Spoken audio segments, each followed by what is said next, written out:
If I was going with a bunch of young men and women on a bus and we drove by a beautiful mansion, it's just a gorgeous house on top of a hill, just an absolutely beautiful, stunning house. And the driveway into the house, there's a gorgeous car parked outside. And on the back of the house, there's this incredible backyard and a swimming pool and all of it. I mean, whatever you can imagine is there. It's like it's a piece of Jannah on earth. And you see the guy walking into his house. We're driving on this bus and we see this guy walking into his house. And I asked these young men and women, do you think that guy's successful? Do you think he's successful? Overwhelmingly, what is going to be the response? Yeah, that's pretty successful. And the guy, look at him. Look at what he's accomplished in life. That's a pretty successful person. Okay. When you take a picture of someone graduating from college, they're shaking hands with the president of the university, they're being handed their diploma, and somebody asks you, you think that's successful? What are people going to say? You know, it's going to be Muslims and non-Muslims. Everybody's going to say that that is a kind of what? Success. When somebody gets a job, is that a kind of success? Sure.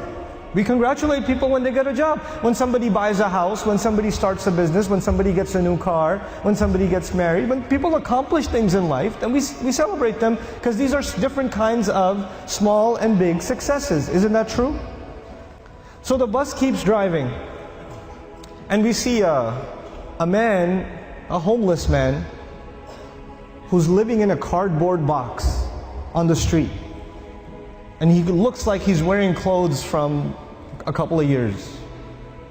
And you don't want to go close to him because of the smell.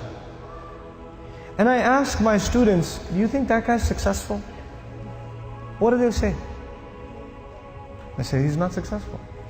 Now imagine if I was riding in this bus, but in this bus there were not Muslim boys and girls, but they were Christian boys and girls, or Jewish boys and girls, or atheist boys and girls, or agnostic boys and girls, or Buddhist boys and girls. And I asked them the same exact question. Do you think their answers would be the same?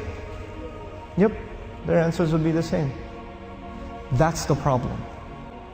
The problem is the way we think about success and the way we think about failure.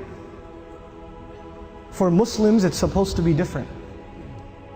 All human beings can see it a certain way, that's fine. They have the apparent view of success and failure. But us, Muslims, Allah has given us clearer glasses. And once you look at reality through these glasses, you see something other people cannot see. You see something other people cannot see. So when you put those glasses on, then you start thinking about the Book of Allah and you realize that one of the most beautiful, captivating, magnificent homes that was ever built was the castle of Fir'aun. It was one of the most amazing homes ever built. And if our bus was driving by the castle of Fir'aun and he was walking into his house and I asked my Muslim children, is that successful? Is that guy successful? What would their answer be? Fir'aun is not successful. He's one of the worst losers in all of human history. Isn't that the case?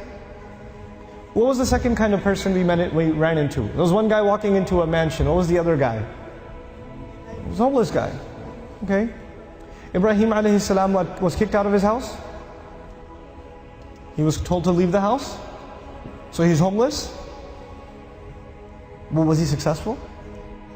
He was. Actually, he's one of the most successful human beings that ever lived. Now the Quran is teaching me that a homeless man is successful and an incredibly wealthy man is what? A failure. You know what the Quran is teaching me? The Quran is teaching me that success has nothing to do with wealth. And failure has nothing to do with poverty. Success and failure are different concepts for us than they are for everybody else.